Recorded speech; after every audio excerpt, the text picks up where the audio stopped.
homeless situation for 3 years. And what I conclude is that poor leadership. It's a disgrace that we can't figure out what to do with the homeless after 3 years. It's amazing to me. But again, I support the extra sales tax to fund the homeless situation. Something really needs to be done instead of alienating the people and taking the bleachers out of the downtown and closing down the restrooms. That's inhumane, and it is unfair for a city to treat the homeless the way the city of Daytona Beach treats theirs. Thank you. Next question. Would you introduce and support a bill for the state to adopt an amendment to the U.S. Constitution that overturns Citizens United? Would you repeat that question? Sure.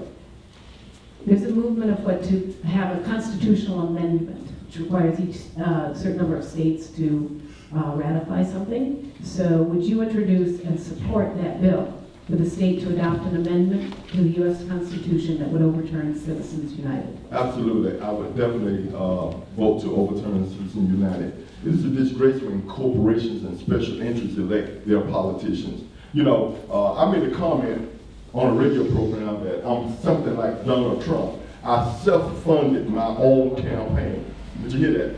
I personally funded my own campaign because I wanted to run. And I really could not go into my district and ask individuals who are trying to raise 3 and 4 children to give me money to run a campaign. I'm not fortunate enough to be able to ask the good Republicans to finance my campaign, and they did. You repeat the question again, please. Certainly. Would you introduce and support a bill for the state of Florida to adopt an amendment to the U.S. Constitution that overturns Citizens United? Absolutely. I don't have a problem with that. Also, I'm going to tell you where I stand on campaign contributions. If someone wants to contribute to your campaign, I'm okay with that also. I mean, that's my right. If I want to contribute to somebody's campaign, and I would definitely want the government to tell me as an individual that I cannot contribute to your campaign. Now, as far as large corporations buying campaigns and running some of these PACs that they run, okay, I think that's kind of out of bounds. But as individuals, I think we all have the right, if we want to contribute to somebody's campaign, to be able to do so. Okay, thank you. What are the top 3 polluters of our water supply, or who are the top 3 polluters of our water supply, and what do you support to rein them in? Well, that's right down my alley. No, you know, agriculture is a big polluter of our water supply, the pesticide. Another big polluter that we don't really, we've been sleeping on is the septic tanks leaching down into the aquifer. And we had a bill that went through last year during the session where they put $100 million to try to help with the water issues. Because what happens is we need to get these people who own septic tanks on city sewer so that the septic tanks will stop leaching down in the water. And we got 6 springs right here in Volusia County. Blue Springs, Stetson's doing a lot of studies over there. The springs are getting sick due to the polluters. And I think another big is Lake Okeechobee, and that's with the sugar corporations. We understand that agriculture contributes to the pollution of our drinking water, and something needs to be done about it.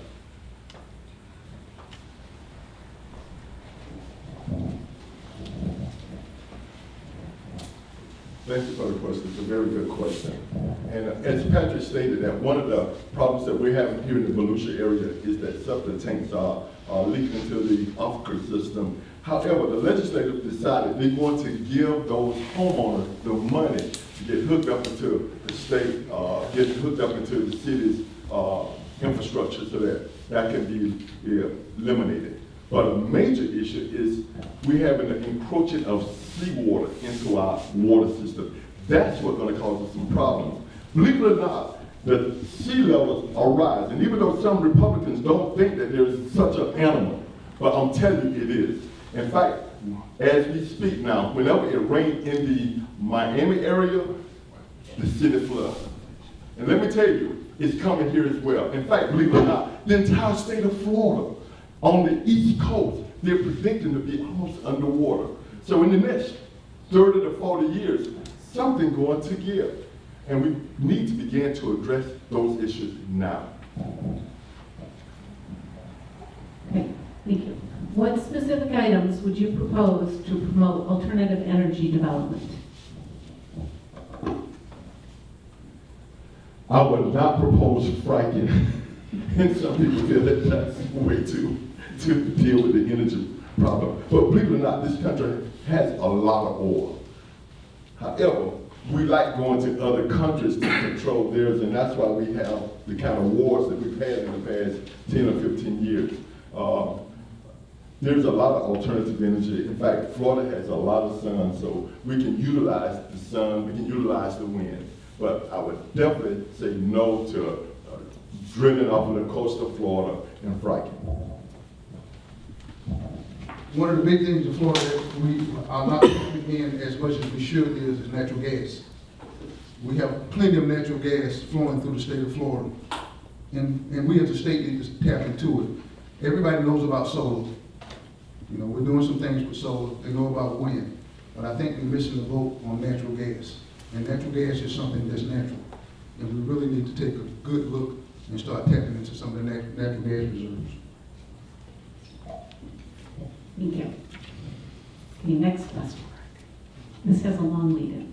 In 2015, the Florida House and Governor Scott opposed the third and final attempt by the Florida State Senate to pass Medicaid expansion, leaving 567,000 Floridians unable to access ACA and Medicaid.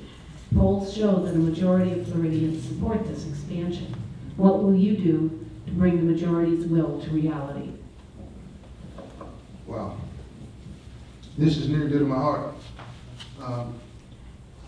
Dwayne Taylor, who was in the seat prior to me, fought hard to get the governor to accept the Medicaid money he was given.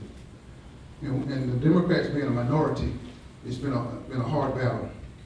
But if I was elected as your representative, that would be one of the first things that I fight for, is that I would put it back on the table.